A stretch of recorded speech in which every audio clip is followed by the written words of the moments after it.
Hello everyone, welcome to our channel. आज हम लोग यूपी असिस्टेंट टीचर में मैथ्स का प्रैक्टिस सेट करेंगे, सेट 3। ये प्रैक्टिस सेट 2 है, इसको हम दो पार्ट में करेंगे, सेट 3 और सेट 4।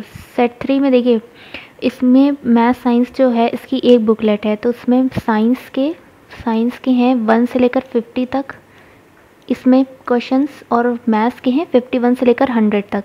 तो इसको हम 25 दो पार्ट्स में करेंगे, क्योंकि मैथ्स में थोड़ा सा टाइम लगता है, वीडियो लंबा हो जाता है। ठीक है, तो आज 25 क्वेश्चंस करेंगे।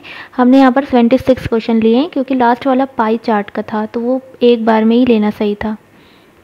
ठीक है, तो मैथ्स के यहाँ पर प्रैक्टिस सेट 2 स्टार्ट हो रहा है।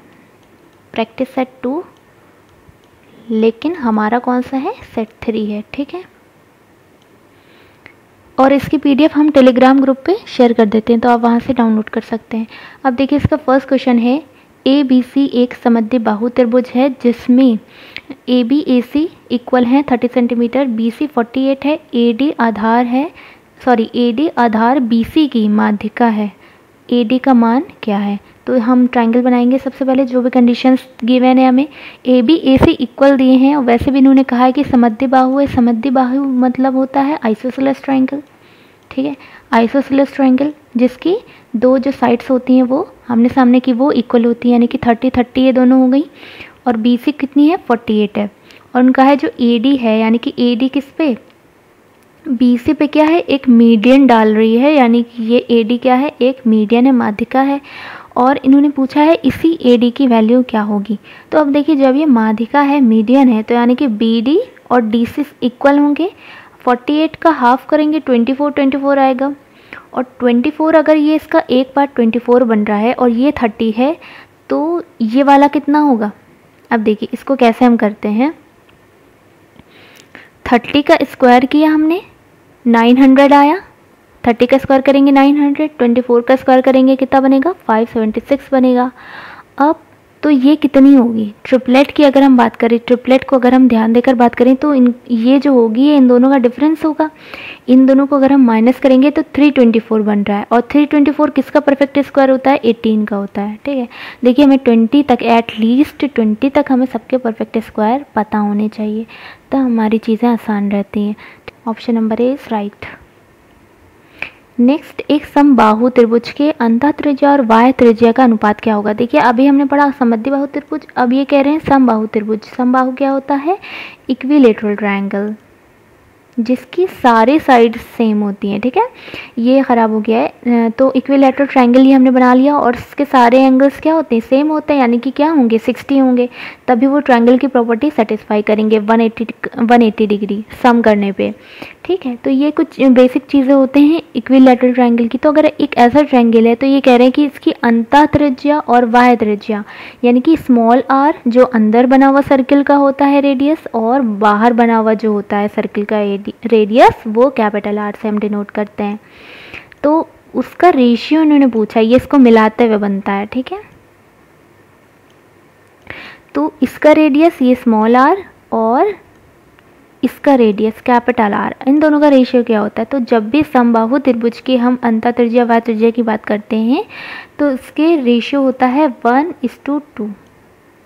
ठीक है, ये हमें पता होना चाहिए, 1:2, ताकि क्वेश्चंस इस पे जो भी बनते हैं तो वहाँ पे डायरेक्टली 1:2 रेशियो लगाकर हम रेडियस निकाल लेते हैं। अगर हमें एक रेडियस पता चल गई अंदर की या बाहर की, तो हम दूसरी रेडियस 1:2 रेशियो के अकॉर्डिंग लगा लेते हैं, निकाल लेते हैं। ठीक है, तो इसमें कौन सा सही हो गया, option number A is right. Next question है, ए बी सी एक त्रिभुज है जो ए पर समकोण है और एक लंब AD को कर्ण BC पर डाला जाता है। अब इस कंडीशन के अकॉर्डिंग हम सबसे पहले क्या करेंगे, डायग्राम बनाएंगे। क्या किया हमने, एक ऐसा ट्रायंगल बनाया जिसमें A को हमने 90 डिग्री बना लिया, A एक समकोण है। अब क्या करेंगे, एक लंब डालेंगे A से AD एक लंब डालेंगे, कर्ण BC पर डाला जाता है। ठीक है, यानी कि BC ये क्या है, ये क्या है, हाइपोटेन्यूज है। कर्ण को इंग्लिश में क्या कहते हैं, हाइपोटेन्यूज। हाइपोटेन्यूज पे हम एक परपेंडिकुलर डाल देते हैं AD। ठीक है, ये, और इन्होंने वैल्यू सब दे रखी हैं। BC की वैल्यू है 8, यानी कि ये पूरे हाइपोटेन्यूज की वैल्यू है 8, AD की वैल्यू है 3, और AB इंटू AC पूछा है। तो देखिए, जब भी ऐसा डायग्राम बनता है कि ये एक राइट एंगल ट्रायंगल है और इस पे यहाँ इस वाले पॉइंट से इस सामने वाली साइड पे एक परपेंडिकुलर हमने डाला है, यानी कि ये भी 90 डिग्री है। तो इसमें जो रिलेशन बनता है वो किस तरह से बनता है, ये साइड मल्टीप्लाई ये साइड इक्वल होते हैं ये साइड मल्टीप्लाई ये साइड, ठीक है। यानी कि अगर हम इस ट्रायंगल में बात करें तो A B into A C equal to B C into A D, ठीक है। ये हाइपोटेन्यूज और ये परपेंडिकुलर, इनका मल्टीप्लिकेशन इक्वल होता है इस साइड के मल्टीप्लिकेशन से इस साइड के, ठीक है। तो ये कंडीशन याद रखिएगा, इससे बहुत क्वेश्चन आते हैं और फटाफट डायरेक्ट सीधे वैल्यूज़ रख के आंसर आ जाता है, कोई प्रॉब्लम नहीं होती, ठीक है। तो यहाँ पर हमें इस पूरे की वैल्यू बतानी है, तो सीधा बी सी की वैल्यू इन्होंने 8 दे रखी है, ए डी की वैल्यू इन्होंने 3 दे रखी है। यहाँ पर हमने निकाल लिया, कितनी आ गई 24 यूनिट स्क्वायर। नेक्स्ट क्वेश्चन देखिए, एक त्रिभुज के 3 कोणों का संभावित मान क्या होगा। देखिए 3 कोणों का वैल्यूज पूछी है, तो अब हमें ये देखना है कि इसमें प्रॉपर्टी ट्रायंगल की बेसिक प्रॉपर्टी जो होती है कि तीनों ट्रायंगल का सम 180 होना चाहिए, ठीक है। तीनों ट्रायंगल का जो सम होना चाहिए वो 180 डिग्री होना चाहिए। तो हम यहाँ पर देखेंगे कहाँ पर 180 बन रहा है। देखिए ये पर देखते हैं 0, इधर 0 बन रहा है, 6 3 9, सेकेंड 9 बन रहा है, यहाँ पे 8 होना चाहिए। यहाँ पर देखिए 12 और 7, यहाँ पे भी 9 बन रहा है, नहीं होना चाहिए। यहाँ पर देखते, अब ये तो दिख ही रहा है, देखिए इस 7 को क्या करेंगे, 1 निकाला इसको दे दिया तो सारे 60 बन गए, सारे 60 बन रहे हैं। 7 का 1 कम करके यहाँ ऐड कर दिए तो क्या हो गया, तीनों 60 हो जाएंगे, तीनों 60 180 डिग्री होते हैं, यानी कि ये ऑप्शन बिल्कुल सही है। अब वैसे भी आप इसको ऐड कर लेंगे तो क्या आएगा, 180 आएगा। नेक्स्ट, यदि किसी समबाहु त्रिभुज के भीतर किसी बिंदु से त्रिभुज की भुजाओं पर लंबों की लंबाई क्रमशः 5, 10, 15 हो, तो ये अच्छा क्वेश्चन है। देखिए इसको कैसे करते हैं वो भी हम बताते हैं, वहाँ पर एग्जाम्स में कैसे करेंगे वो भी हम बताते हैं। पहले इसको थोड़ा सा हम क्या करते हैं, डायग्राम में देख लेते हैं। एक समबाहु त्रिभुज है, ठीक है, यानी कि एक इक्विलैटरल ट्रायंगल है।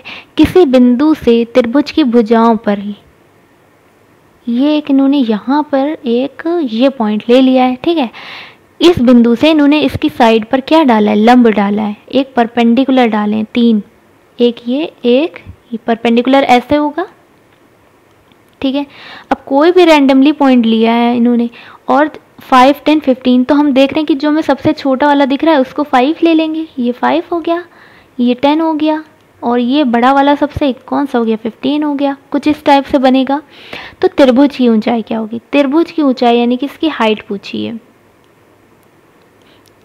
अब इसमें हमें क्या क्या गिवन है, ये इक्विलैटरल ट्रायंगल है, इसके अलावा हमें कुछ नहीं पता। अब हमें इक्विलैटरल ट्रायंगल का नाम आते ही हमें इसका फॉर्मूला याद आ जाता है कि उसकी अगर हमें हाइट निकालनी होती है इक्विलैटरल ट्रायंगल की तो उसका फॉर्मूला होता है √3/2a,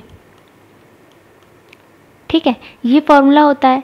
लेकिन यहाँ पर हमें हाइट भी हमें यही निकालनी है, हाइट निकालनी, लेकिन हमें यहाँ पे ए जो दिया है, ए जो दिया है ये हमें गिवन नहीं है। ए क्या है यहाँ पर, इसकी एक साइड है, क्योंकि इक्विलैटरल है, तीनों साइड इक्वल होते हैं, तो कोई भी एक साइड हमें पता हो तो यहाँ पे हम पुट कर देते हैं। लेकिन हमें इसकी साइड नहीं पता है, हमें इसके अंदर डाले गए परपेंडिकुलर की लेंथ पता है। तो अब इसको निकालने के लिए हम क्या करते हैं, इसको कैसे निकालेंगे, तो ये जो साइड होती है, साइड और इस परपेंडिकुलर के बीच में एक रिलेशन होता है छोटा सा, वो होता है ये side is equal to, equilateral की साइड इज इक्वल टू 2/√3, और यहाँ पर अंदर जितने भी परपेंडिकुलर सी गए हैं उनका सम, यानी कि P1 plus P2 plus P3। ये देखिए कितना आसान है फॉर्मूला। इसमें सीधा अब हम क्या करेंगे, 5, 10, 15 इसको ऐड किया, 5 + 10 + 15 कितना हुआ, 30 हुआ, 30 हुआ, 2/√3। इस पूरी वैल्यू ये कितनी है, a है, इस पूरी वैल्यू को यहाँ पे रख देंगे तो देखिए कितना मिलेगा। जब इसको यहाँ पे रखेंगे तो ये 2/√3 है और ये √3/2 है, पूरा पूरा कैंसिल हो जाएगा, क्या बचेगा, a, यहाँ पर क्या मिलेगा, 30 मिलेगा। देखिए यहाँ पे हमने करके बताया, लेकिन जब भी एग्ज़ाम्स में आता है तो सीधे जब भी ये कंडीशन देखिएगा कि एक इक्विलैटरल ट्रायंगल है, उसके परपेंडिकुलर्स गिवन है, साइड हमें नहीं गिवन है, और पूछा है हाइट, तो उसकी हाइट क्या हो जाएगी? हाइट हो जाएगी सीधे सीधे उसके परपेंडिकुलर का सम, ये जितनी भी वैल्यू दी है, ठीक है, P1 plus P2 plus P3, ये शॉर्टकट है, ठीक है। ये आपको पूरे 2 फॉर्मूले लगाने की ज़रूरत नहीं है एग्जाम्स में। कैसे करेंगे? सीधे हाइट इज इक्वल टू क्या हो जाएगा? P1 plus P2 plus P3, ये जितने परपेंडिकुलर दिए सबका सम।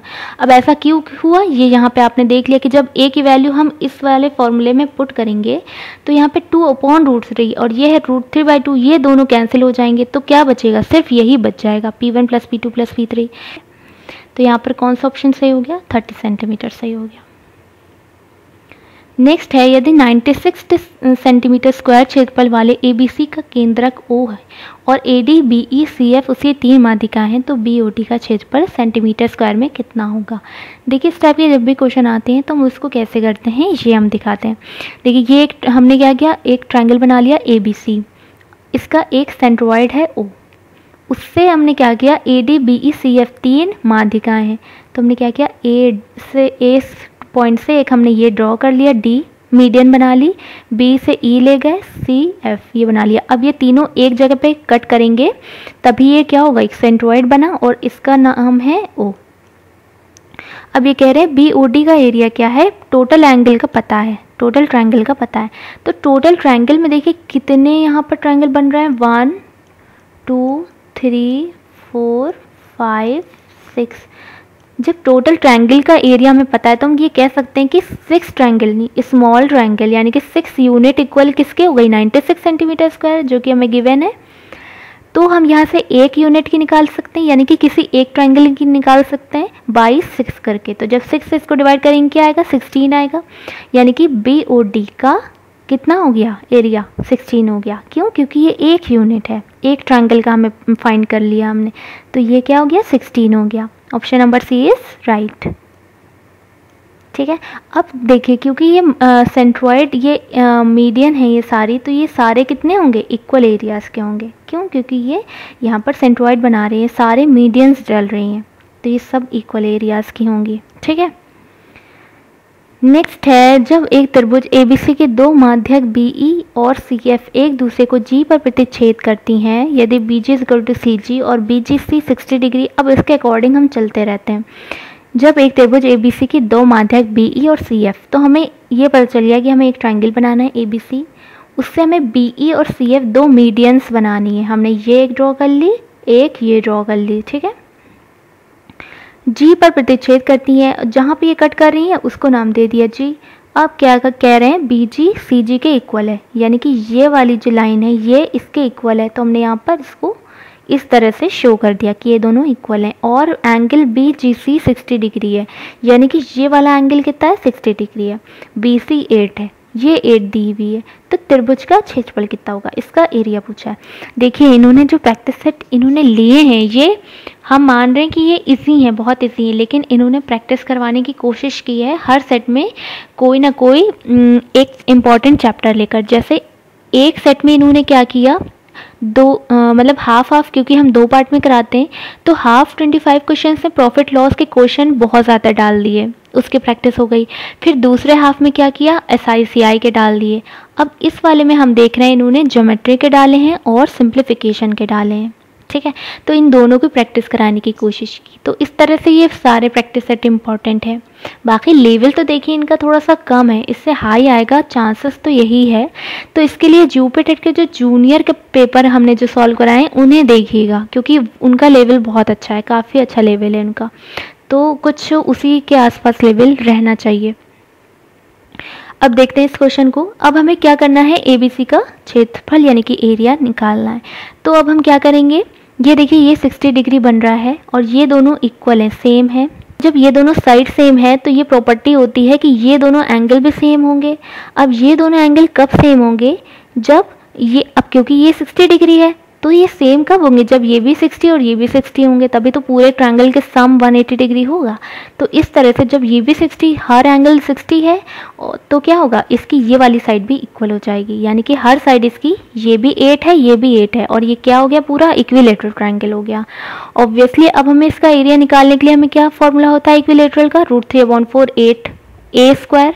a यहाँ पर क्या है, 8 है, क्योंकि 8 ये भी होगा, 8 ये भी हो जाएगा, तो हमने 8 स्क्वायर कर लिया, 16√3 आ गया। अब हमें क्या करना है, पूरे ट्रायंगल का निकालना है ना, तो हम क्या करेंगे, देखिए ये एक तो ये ट्रायंगल बन गया, एक ये ट्रायंगल बना, एक ये ट्रायंगल बना, ठीक है। टोटल कितने, 3 बन रहे हैं एरिया, 3 एरिया हैं, तो हम क्या करेंगे, 3 से इसको मल्टीप्लाई कर देंगे, तो हमें मिल जाएगा 648√3। देखिए नेक्स्ट क्वेश्चन है, ट्रायंगल ABC में जो A पर समकोणी है और BC 5 है, दो माध्यिकाएं BL CM है। अब हम बनाते हैं ABC A पर समकोणी, यानी कि A को हमें राइट एंगल ट्रायंगल बनाना है, A को परपेंडिकुलर बना दिया, ठीक है। तो अब हमें BC 5 सेंटीमीटर दे दिया है, BC 5 दो माध्यिकाएं BL CM है। अब इन्होंने इसमें मीडियंस की प्रैक्टिस कराई है, मीडियंस वाले क्वेश्चन की, ठीक है। तो यहाँ पे मीडियन हमने डाल दी BL और CM। तदनुसार यदि BL 3√5 2/2 हो, BL की वैल्यू दे रखी है, CM पूछा है, इसकी वैल्यू पूछी है CM की। तो देखिए जब भी इस टाइप से फिगर बनती है ज्योमेट्री में, देखिए आधे क्वेश्चन तो ऐसे ही हो जाते हैं फिगर के अकॉर्डिंग, फिगर हमने बनाई और हमें आंसर पता चल गया, कैसे, क्योंकि हमें पता है कि जब भी इस टाइप का हमें बनता है, ये 90 डिग्री है और इस यहाँ से एक मीडियन डाली और दूसरे वाले पॉइंट से एक मीडियन डाली, ये कंडीशन दे रखी होती है, तो यहाँ पर क्या हो जाता है, इनका स्क्वायर का सम इक्वल होता है इसके स्क्वायर के, और एक यूनिट होती है 4/5, जिससे हम इसको साथ में लगा देते हैं। तो 4 क्या होता है, ये रिलेशन 4 मीडियन का स्क्वायर को ऐड कर देंगे, मीडियंस दोनों मीडियंस को, यानी कि BL और CM के स्क्वायर करके ऐड कर देंगे, उसको किससे मल्टीप्लाई कराते हैं, 4 से, किसकी इक्वल होता है, इस वाले के BC के स्क्वायर के और 5, ये सब किससे निकलता है, ये पूरा प्रूफ किया जाता है पाइथागोरस थ्योरम के अकॉर्डिंग। इसमें कई सारी चीज़ें लगती, तो वो यहाँ पे प्रूफ तो हम बताएंगे नहीं। तो ये फॉर्मूला ध्यान रखिएगा कि जब भी ऐसा फिगर बनता है, इस टाइप से कुछ फिगर बनता है, इस टाइप से बनता है, इसको क्या किया इन्होंने, रोटेट कर दिया, रोटेट करके ऐसे बना दिया है हमने, क्योंकि हम बेसिकली ऐसे ही बनाते हैं, जब भी हमें पता होता है एक समकोणी है तो हम इस तरह से बनाते हैं। अब जैसे ही हमने मीडियन डाली, हम समझ गए कि यहाँ पे कौन सा वाला फॉर्मूला लग जाएगा। तो यहाँ पर क्या, इन दोनों का मीडियंस का स्क्वायर 4 प्रोडक्ट के साथ और 5 BC का स्क्वायर, ये वाली हाइपोटेन्यूज का स्क्वायर के इक्वल होता है, ठीक है। अब देखिए, अब यहाँ पर 4 BL की इन्होंने वैल्यू दे रखी है, BC की वैल्यू दे रखी है, CM की नहीं निकल आएगी, वैसे ही हमने निकाल लिया। अब ये वैसे तो 20 आ रहा है, रूट हटाएंगे तो कितना हो जाएगा, 2√5, क्यों, क्योंकि इसका स्क्वायर करेंगे तो 2 to the 4 इंटू इसको स्क्वायर करेंगे तो 5 मिलेगा, 4 5 20, ठीक है। ये रूट वाले में कंफ्यूजन तो नहीं होना चाहिए, option A is right. Next है, यदि x का 15% y के 10% का 3 गुना है और x y का रेशियो क्या होगा। हमने x लिखा इक्वल करके इधर y लिखा। अब x का 15% यानी कि 15/100, y का 10% यानी कि 10/100 का 3 गुना है, यानी कि इक्वल करने के लिए हम y को 3 गुना कर देंगे, यहाँ पे 3 टाइम्स कर दिया। अब इसको हमने 100 तो नीचे कैंसिल आउट हो जाएगा, इधर चला जाएगा ये 3 5 द 15 और 5 2 द, तो x इस y को हम इधर ले आएंगे नीचे, x/y क्या आ जाएगा, 2:1 आ जाएगा। Option number B is right. ये सब सिंप्लीफिकेशन की थोड़ी प्रैक्टिस कराई यहाँ पर। यदि 2r is equal to h plus under root, ये कंडीशन है, r is not equal to 0 है, तो r रेशियो h पूछा है। अब देखिए, हम जब भी इस टाइप से क्वेश्चन आता है, इस टाइप से क्वेश्चन कुछ बना होता है, तो हम क्या करते हैं, जो रूट के अलावा वाला पार्ट होता है, इसको हम इक्वल के इधर इस साइड ले लेते हैं, ताकि हम क्या कर सकें, दोनों तरफ स्क्वायर कर सकें, ठीक है। दोनों साइड स्क्वायर कर सकें। तो हमने यही किया, इसको इस तरफ लेंगे और स्क्वायर करेंगे तो ये क्या a माइनस बी का होल स्क्वायर बन जाएगा फॉर्मूला। इसको हम सीधे खोलेंगे 4r square plus H square minus 2ab 4rh, और जब इसको स्क्वायर करेंगे तो क्या r square plus H square मिलेगा हमें। अब h तो दोनों साइड कैंसिल हो जाएगा, ठीक है।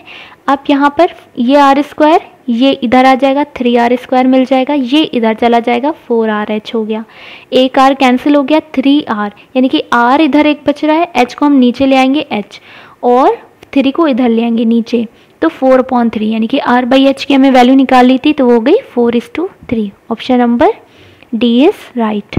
ठीक है, थोड़े से सिंप्लीफिकेशन के क्वेश्चन है, इसको देखिए ये स्टेप डायरेक्ट हम यहाँ पर a माइनस बी का होल स्क्वायर ये सब हम नहीं लिखेंगे, डायरेक्ट हम लोग यहाँ पर करते हैं, एग्जाम से फटाफट ये चीज़ें होती है। नेक्स्ट देखिए a plus B ratio root A B है 4:1, जिसमें ये कंडीशन दे रखी है a रेशियो b की वैल्यू निकाल ली। देखिए ये क्वेश्चन बहुत अच्छा है, ट्रिकी सा है, देखने में आ जाएगा, देखने से ही आ जाएगा। अब कैसे इसको देख कर करेंगे, देखिए a प्लस बी यानी कि अब देखिए ये तो हमें a/b की वैल्यू है, यानी कि ये तो हमें पता है कि इनमें से कोई भी ये वैल्यू इधर साइड की ये a है और ये b है, तो हम क्या करेंगे इसको एज्यूम करेंगे और इसको यहाँ पे रख के देखेंगे a प्लस बी में।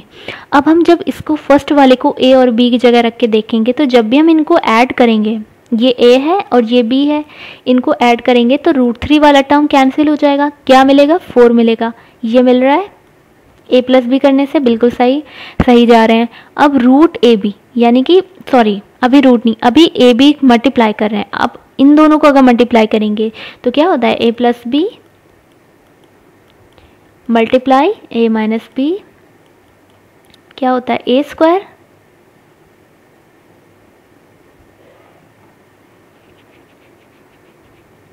माइनस बी स्क्वायर, ये फॉर्मूला होता है ना।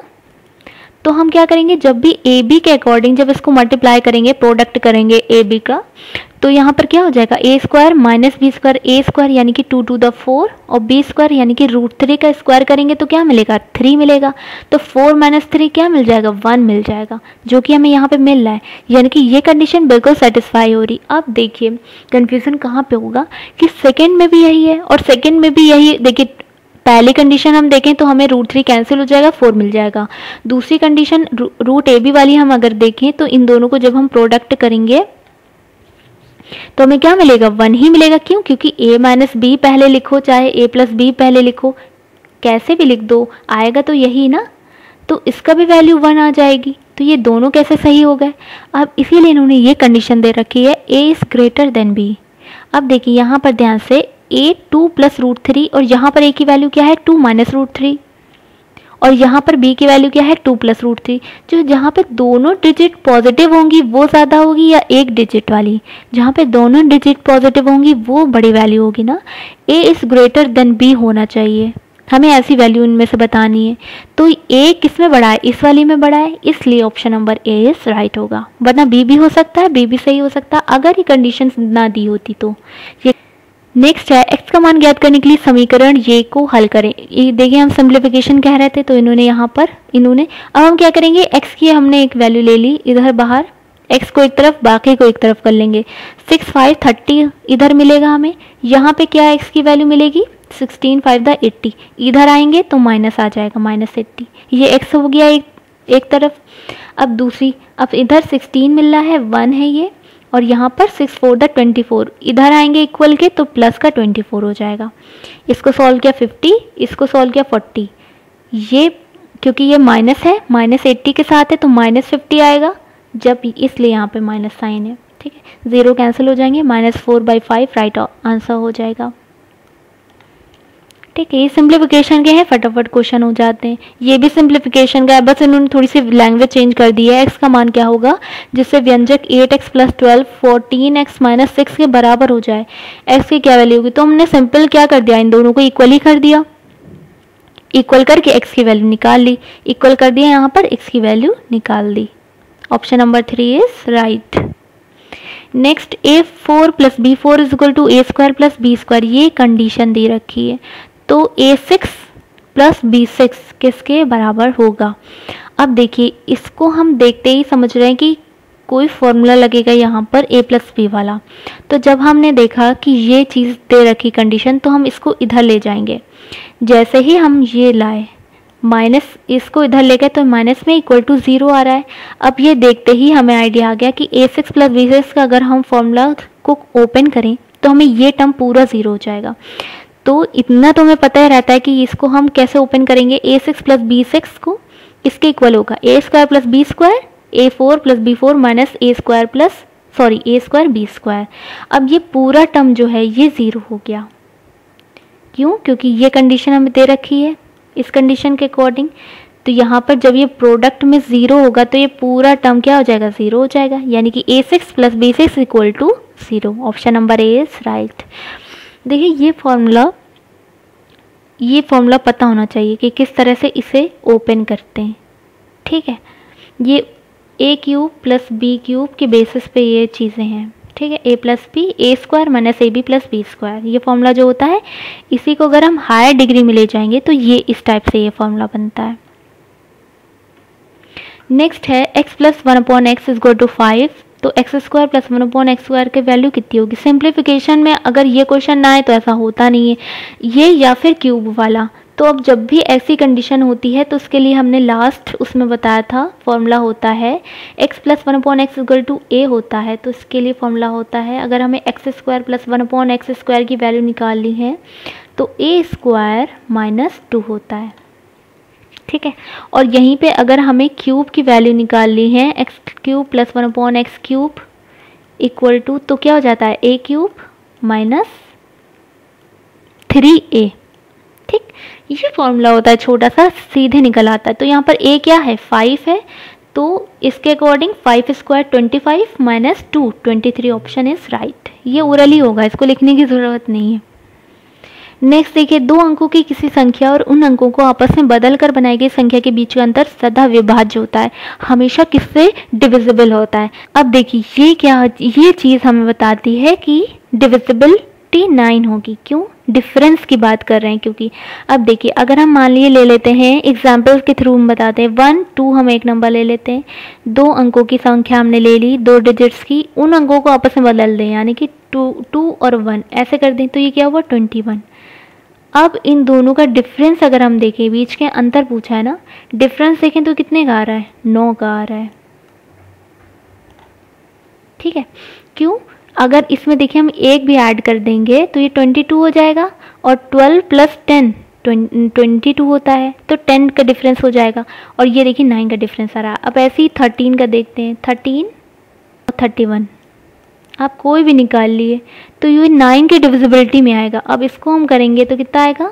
8 और इधर 2 में से बन गया 1, तो ये 9 की टेबल में आ रहा है 18, 9 टू द 18 होता है, यानी कि 9 से सबसे छोटा जो डिविजिबिलिटी होगी वो 9 से होगी।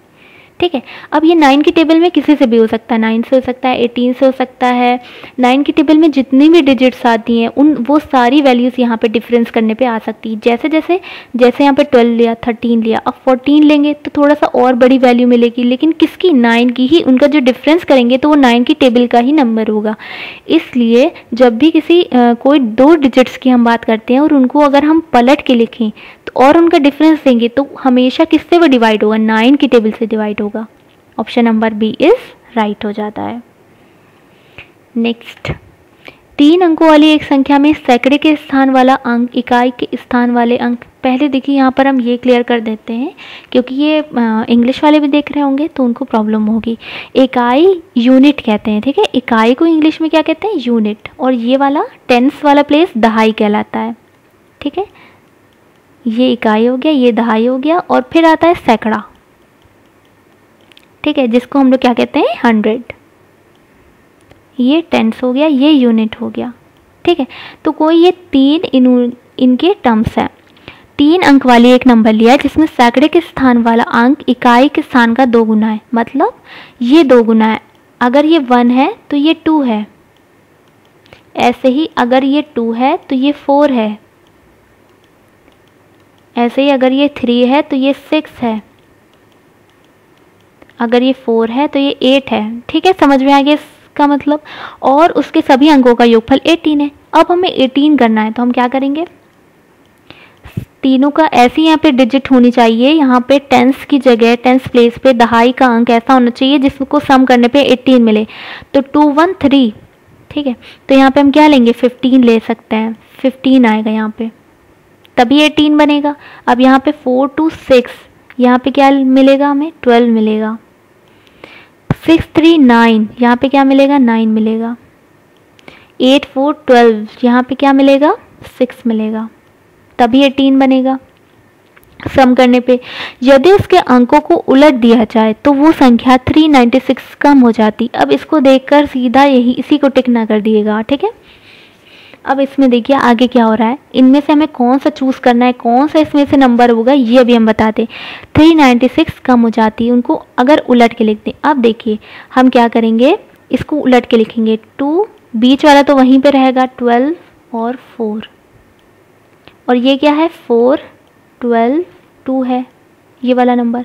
अब इसको माइनस करेंगे, इसको डिफरेंस इसका देखेंगे तो 396 आना चाहिए, पर ये तो इतना बड़ा है तो ये तो हटा ही दीजिए, ये भी हटा दिए क्योंकि बीच में 15 आ रहा है। अब इन दोनों में देखते हैं, इन दोनों को पलट के लिखते हैं तो ये बनेगा 396, ठीक है।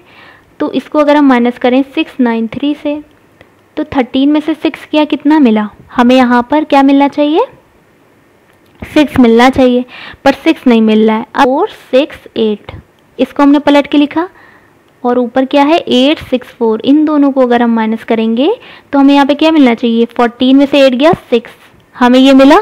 बस हमें यूनिट डिजिट देखना है, क्यों, क्योंकि हमें एग्जाम में पूरा सॉल्व नहीं करना है, हमें बस देखिए ये दोनों तो देखते ही जैसे ही 15 12 बने तो ये तो बड़ी डिजिट बनेगी, इसको हम फ़ौरन ही हटा देंगे। हम क्या करेंगे इसको चेक करेंगे और इसको जैसे ही हम देखेंगे कि इसको अगर हम 693, इसको पलट के लिखेंगे 396 और 396 और 13 में से 6 जाएंगे तो हमें 6 नहीं मिलेगा, सीधा ये भी कट हो गया। अब हम इसको देखेंगे, जैसे ही इसको पलट के लिखेंगे 4 6 8, तो हम देखेंगे 14 में से जैसे ही 8 जाएंगे 6 मिलेगा, यानी कि ये ऑप्शन हमारा सही हो सकता है। अब हम इसको चेक करेंगे तो यहाँ बचा 5, 15 में से 6 किया 9, ठीक है। अब यहाँ क्या बचा, यहाँ पे 3 बचा, ठीक है। यहाँ बचा 7, 7 में से 4 गया 3, यानी कि हमें डिफरेंस 396 मिल गया, किससे 864 वाले कॉम्बिनेशन से। यानी कि ये पहली जो कंडीशन दे रखी है, यानी कि यहाँ पर ये 4 थी और इसका 2 टाइम्स इसका सैकड़ा था, यानी कि 8 यहाँ पर, ये वाली पूरी डिजिट हमारी बिल्कुल सही है और इसका सम भी 18 है, सारी कंडीशन फुलफिल हो गई। तदनुसार उस संख्या के सैकड़े वाले अंक और दहाई वाले अंक का अंतर कितना होगा। अब देखिए पूरी कहानी के बाद पूछा कितना सा है, सैकड़े वाला अंक यानी कि 100 वाली डिजिट और ये सैकड़े वाली दहाई वाली, तो इन दोनों का डिफरेंस पूछा है। 8 में से 2, ऑप्शन 2 बिल्कुल सही है, बी, ठीक है। अब देखिए हमें इसको कैसे शॉर्ट में कैसे करना है, इतना बड़ा हमने यहाँ पे समझाने के लिए सिर्फ बताया है। क्या करेंगे, जैसे ही बोलेंगे कि इसके स्थान से 2 गुना है, हम सीधा 1 2 लेकर करने लगेंगे, 2 4 3 6 4 8, ऐसे कॉम्बिनेशन बना लिया। अब हमने देखा कि सम 18 होना चाहिए, तो हमने क्या किया, इसको 15 12 लिखा। लेकिन अब ये इतना बड़ा, अगली लाइन जैसे ही हमने पढ़ी, यदि इसके अंकों को उलट दिया जाए तो वो संख्या इतना कम हो जाती। तो हमें देखना होगा अगर हम इसको उल्टेंगे भी तब भी इसका डिफरेंस 396 ये नहीं आएगा, क्यों, क्योंकि सेंटर वाली जो डिजिट है ये बहुत बड़ी है, 4 में जा रहा है, ये है ना 4 में जा रहा है, 3 में नहीं आ रहा है, 3 डिजिट्स में। तो हम इसको फ़ौरन कट कर देंगे, इन दोनों को चेक करेंगे। इन दोनों को चेक करने के लिए जैसे ही हम इसको पलट के माइनस करने की कोशिश करेंगे तो यहाँ पे ऊपर आएगा 3, नीचे आएगा 6, क्यों, क्योंकि ये पलट के लिखेंगे। तो जैसे हम 13 में से 6 माइनस करेंगे हमें 6 मिलेगा ही नहीं, फ़ौरन ये भी कैंसिल हो गया। अब हम इसको पलट के चेक करेंगे तो जैसे ही यहाँ पे 8 आएगा, यहाँ पे 14 से 8 को जैसे ही माइनस करेंगे हमें 6 मिल जाएगा। तो हम इसको फिर आगे चेक करने के लिए इसको हम पूरा माइनस करेंगे और यही हमारा आंसर हो जाता है। नेक्स्ट 2 अंकों वाली एक संख्या, उसके अंक उलट देने पर प्राप्त होने वाली संख्या का योग एक वर्ग संख्या है, तदनुसार इस प्रकार कुल कितनी संख्या बनेंगी। देखिए इसको डायरेक्ट कैसे करते हैं, हमें पता होता है, जब हम प्रैक्टिस करते हैं तो हमें पता चल जाता है कि ये बनता है x + y = 11, ठीक है। अभी हम इसको बता देंगे बाद में कि ये कैसे बनता है। अब जब भी ये कहेंगे 2 अंकों वाली संख्या और उसके अंक उलट देने पे उनका ऐड करके हमें एक परफेक्ट स्क्वायर मिलता है, तो हमेशा ये कंडीशन आती है x + y = 11, ठीक है। इस प्रकार कुल कितनी संख्या। अब हमें क्या करना है, एक्स वाई की वैल्यू अलग अलग रख के 11 का हमें ये निकालना है, कॉम्बिनेशन बनाने हैं इसके हमें। तो हम क्या करेंगे, देखिए 2 अंकों वाली संख्या कही है इसलिए 1 और 10 नहीं लेंगे, उसके बाद 2 से लेंगे, 2 लिया। अब 11 बनाने के लिए क्या करेंगे, इसको 9 लेंगे, ठीक है। फिर 3 लिया, इसको क्या लेंगे हम 8 लेंगे। 4 लिया, इसको क्या लेंगे हम 7 लेंगे। 5 लिया, इसको क्या लेंगे हम 6 लेंगे। फिर 6, फिर ये रिवर्स चलेगी, यानी कि अगर हम इसको 6 लेते हैं तो ये दूसरे को हम क्या लेंगे 5 लेंगे। 7 लेते हैं तो इसको हम 4 लेंगे, y 4 होगा। x 8 लेंगे तो y 3 हो जाएगा, और 9x होगा तो y कितना हो जाएगा 2। इनका सम 11, सबका सम 11 आएगा, 6 5 11 7 4 11, इनका भी सम, ठीक है। तो ये टोटल कितने नंबर्स बने, 1 2 3 4 और 4 4 8, टोटल 8 कॉम्बिनेशन बने। ऑप्शन 8 बिल्कुल सही हो गया। अब देखिए हमें ये कैसे पता ये x प्लस वाई 1 11, ये कंडीशन कहाँ से आई। तो देखिए एग्जाम्स में तो ऐसे करना है, लेकिन हम इसको बताने के लिए हम कर देते हैं। देखिए 2 अंकों वाली संख्या इन्होंने बोली है, तो जब भी 2 अंकों वाली बोलेंगे तो हम यूनिट प्लेस यानी कि इकाई को हमने x लिया, तो दहाई यानी कि जो टेंस प्लेस होगा 2 की, तो हम इसको कैसे लेंगे 10y लेंगे, ठीक है। 10y लिया, ठीक है। अब उसको पलट देने पर तो यानी कि पलटेंगे यानी कि 10 दूसरे के साथ आ जाएगा, y प्लस 10x। पलटने के बाद उनका योग यानी कि इन दोनों को जब ऐड करेंगे तो एक परफेक्ट स्क्वायर बनेगा। अब इन दोनों को अगर हम ऐड करेंगे तो हमें यहाँ पे 11y मिलेगा, यहाँ पे क्या मिलेगा 11y मिलेगा, ठीक है। एक परफेक्ट स्क्वायर मिलेगा हमें, यहाँ पे एक परफेक्ट स्क्वायर मिलना चाहिए। अब देखिए 11 यहाँ पे हमने क्या किया, कॉमन ले लिया, x प्लस वाई, ये x है, x प्लस वाई, और यहाँ पे हमें क्या मिलना है परफेक्ट स्क्वायर मिलना है। अब परफेक्ट स्क्वायर कब मिलेगा, जब x प्लस वाई की वैल्यू क्या होगी 11 होगी, तभी तो हमें यहाँ पे 11 11 121 मिलेगा, परफेक्ट स्क्वायर एक मिलेगा, है ना। इसलिए यहाँ पे x प्लस वाई की वैल्यू 11 हमने सीधे यहाँ पर रखी है। और जब हमें पता होता है ये इस टाइप से 2 अंकों वाली ये जो कंडीशन दे रखी होती है, तो ये हम सीधे डायरेक्टली यूज़ करते हैं, x और y के इस तरह से कॉम्बिनेशन बना के लिखते हैं उसे, ठीक है। ये आया यहाँ से है, एक अंक x हमने लेट कर लिया, दूसरा अंक y है, बट टेंस प्लेस क्योंकि दूसरे अंक दूसरे नंबर पे होगी ना प्लेस पे, तो वो 10y लेंगे। अब उसको उल्टेंगे तो एक y हो जाएगा और 10 किसके साथ x के साथ आ जाएगा, ठीक है। और इनको ऐड करने के बाद परफेक्ट स्क्वायर मिल रहा है, तो हम इनको ऐड करेंगे तो 11x प्लस 11y एक परफेक्ट स्क्वायर बना रहा है। ये इस तरह से होता है। तो ये एक तरीके से हमने यहाँ पे क्या बताया, इस इक्वेशन का प्रूफ बताया, और यहाँ पर हमने बताया कि एग्जाम्स में कैसे करना है, ठीक है। डायरेक्ट इसको करना है कॉम्बिनेशन बनाकर। नेक्स्ट है फर्स्ट 13 नेचुरल नंबर्स के घनों का औसत क्या होगा। देखिए जब भी घनों की बात हो रही है यानी कि क्यूब की बात हो रही है, तो जब भी हम एवरेज बताने की बात करते हैं नेचुरल नंबर्स का, तो उसकी इक्वेशन क्या होती है n प्लस 1 का होल स्क्वायर अपॉन 4।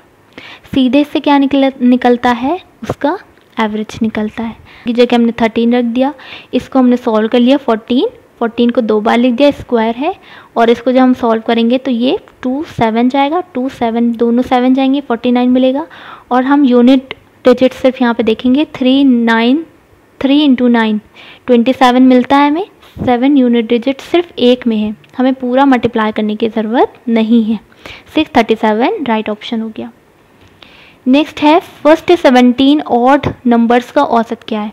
देखिए जब भी ये क्वेश्चन आता है हम यहाँ पे डायरेक्ट टिक करते हैं, क्यों, क्योंकि फर्स्ट कितनी भी नंबर हो, फर्स्ट n ले लेते हैं हम यहाँ पे, क्योंकि 17 15 14 कुछ भी हो सकता है। फर्स्ट n कॉन्सिक्यूटिव, अगर हम बीच में कोई नंबर ना छोड़ें, कॉन्सिक्यूटिव चले, यानी कि 1 3 5 7, ये सारी ऑड है ना, ऑड नंबर से सारे ऑड नंबर है, और हम लाइन से चले, ये नहीं कि बीच में हमने 9 को छोड़ दिया 11 पे आ गए, ऐसा नहीं करेंगे। फर्स्ट n अगर कॉन्सिक्यूटिव कितने भी नंबर्स हमें चलने हों तो हम वही नंबर हो जाता है, जितने नंबर हम यहाँ पे लेते हैं ना, जितने नंबर n लेते हैं उसका एवरेज जो होता है वो भी n होता है, ठीक है, ये एक लाइन याद रखिएगा, जो कहीं पे नोट कर लिएगा। एन कॉन्जिक्यूटिव ऑड नंबर का एवरेज कितना होता है, एन होता है। ठीक है, इस लाइन को नोट कर लीजिएगा। तो सीधे हम क्या, यहाँ पे आंसर हो गया 17 हो गया। अगर हमें मान लीजिए लाइन ना पता हो तो हम कैसे सॉल्व करेंगे, तो a प्लस एन माइनस 1 डी। इसमें a क्या होता है, फर्स्ट नंबर होता है, यानी कि ये n जितने टोटल नंबर हैं 17 है। d कितना होता है, 2 के बीच का डिफरेंस, 3 में से 1 गया 2, 5 में से 3 गया 2। ठीक है, हमेशा 2 होता है ऑलवेज। अब इसको जब हम सॉल्व करेंगे, 16 बना, 16 इंटू 2 32, 32 प्लस 1 33। अब 17 नंबर पे जो आएगा टर्म, उसकी वैल्यू हमें पता चल गई 33। ठीक है, यानी कि वो कौन सा लास्ट टर्म है, इसके आगे हमें बात ही नहीं करनी, तो ये हमारा L हो गया। अब हमें एवरेज कैसे निकालना होता है, टोटल जितनी भी नंबर्स हैं उनका ऐड करेंगे डिवाइडेड बाय जितने नंबर हैं, यानी कि उनका सम 17 नंबर का सम डिवाइडेड बाय n, तभी एवरेज मिलेगा। अब सम कैसे निकालते हैं, n/2 first term plus last term a plus l, तो n/2 a plus l divided by n। क्यों, क्योंकि हमें एवरेज निकालना है, सम तो निकालना नहीं है, तो हमें सम अपॉन डिवाइडेड बाय n करना है।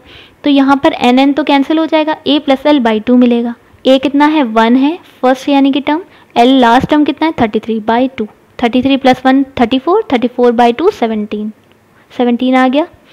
यदि ₹1 पर एक माह का साधारण ब्याज 1 पैसा है तो वार्षिक दर प्रतिशत क्या होता है। देखिए, इसमें एक तो हमें ये ध्यान रखना होता है कि वार्षिक पूछा है, कैसा पूछा है, और ये हमें यूनिट का ध्यान रखना होता है। एक माह दे रखा है और पैसा दे रखा है।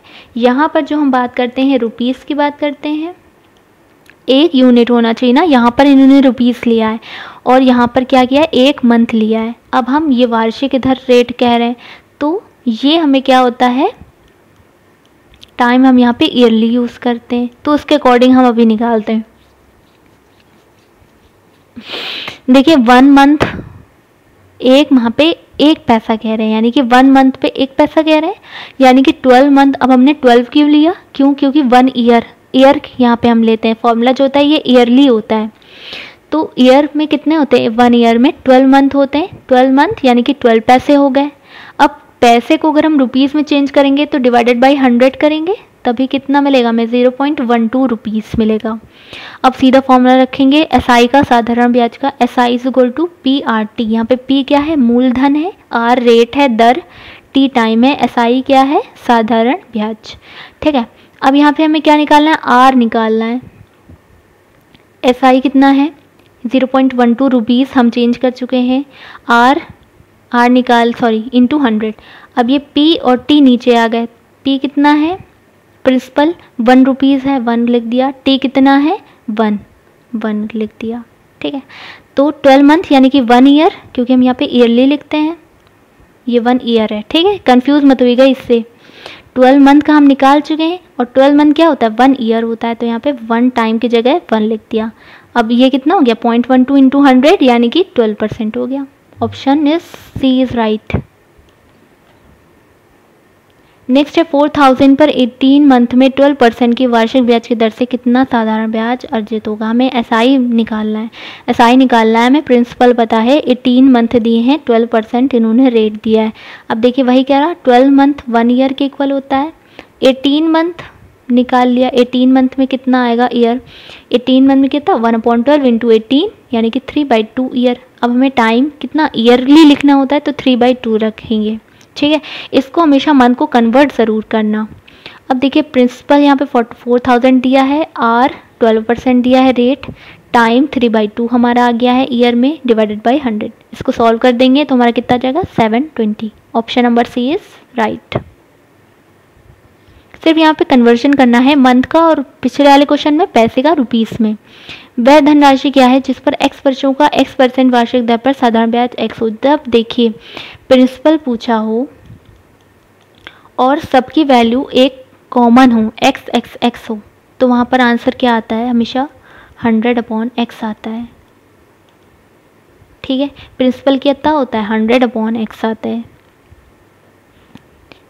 डायरेक्ट होता है, ये डायरेक्ट हमें पता होता है। अब इसको करेंगे कैसे, सिंपल रख देंगे, SI इक्वल टू PRT/100। यहाँ पे करके देख लेते हैं कि ये आता है नहीं। पी कितना दिया है, पी तो निकालना है हमें, एसआई दिया है एक्स, पी निकालना है, आर दिया है एक्स, टाइम दिया है एक्स डिवाइडेड बाई 100। एक एक्स कैंसिल हो गया, कितना मिला, p is equal to 100/x। जब भी हमें प्रिंसिपल निकालना हो और सबकी वैल्यू एक कॉमन दी हो, x x x, ठीक है, एक वेरिएबल दिया हो कॉमन वेरिएबल, तो उसकी वैल्यू क्या होती है प्रिंसिपल की, 100/x होती है।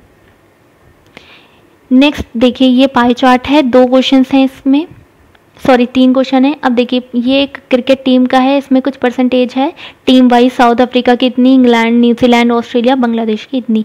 पुजारा के द्वारा विभिन्न बनाए गए क्रिकेट टीमों के विरुद्ध रन जितने हैं उसके अकॉर्डिंग ये पाई चार्ट बनाए। अब इन्होंने पूछा क्या है, पुजारा द्वारा साउथ अफ्रीका के अगेंस्ट बनाए गए रन और बांग्लादेश के अगेंस्ट बनाए गए रनों से कितना अधिक है। साउथ अफ्रीका के अगेंस्ट बनाए गए रन बांग्लादेश के विरुद्ध बनाए गए रन से कितना ज़्यादा है। अब हम देखेंगे साउथ अफ्रीका के 24% इन्होंने दिया है, बांग्लादेश का 8% दिया है और ज़्यादा पूछा है, तो हम क्या करेंगे, 24 माइनस 8 डिफरेंस करेंगे डिवाइडेड बाई किससे ज़्यादा पूछा है, बांग्लादेश से। ये याद रखिएगा, नीचे 8 रहेगा, क्यों, क्योंकि किससे ज़्यादा पूछा है, बांग्लादेश से कितना ज़्यादा है, तो हम उसको रखेंगे 8 × 100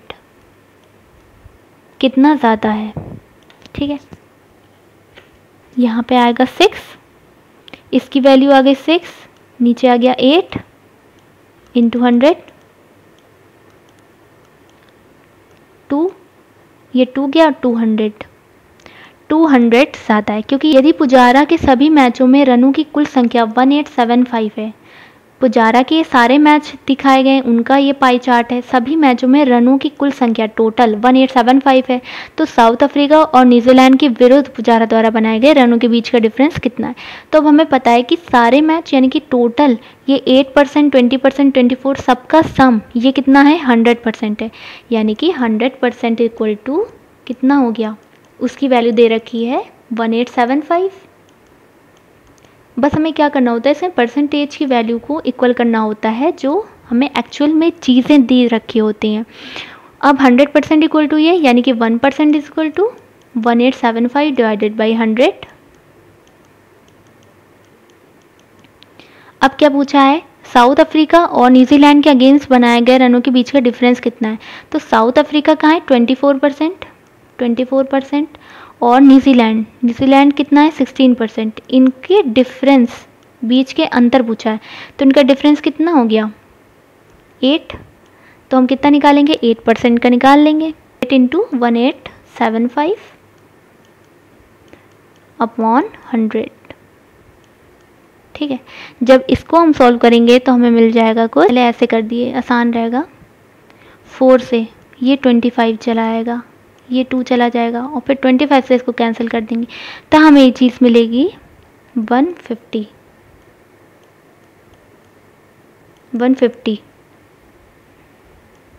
डिफरेंस, ठीक है। नेक्स्ट देखिए, दिए गए वृत्त क्षेत्र में ऑस्ट्रेलिया के विरुद्ध बनाए गए रनों का वृत्तखंड कोण डिग्री में क्या है। और अब हमें ऑस्ट्रेलिया के थ्रू परसेंटेज तो हमें पता है, लेकिन हमें ये इसका एंगल नहीं पता है कितना है, ठीक है, कितने एंगल का है ये।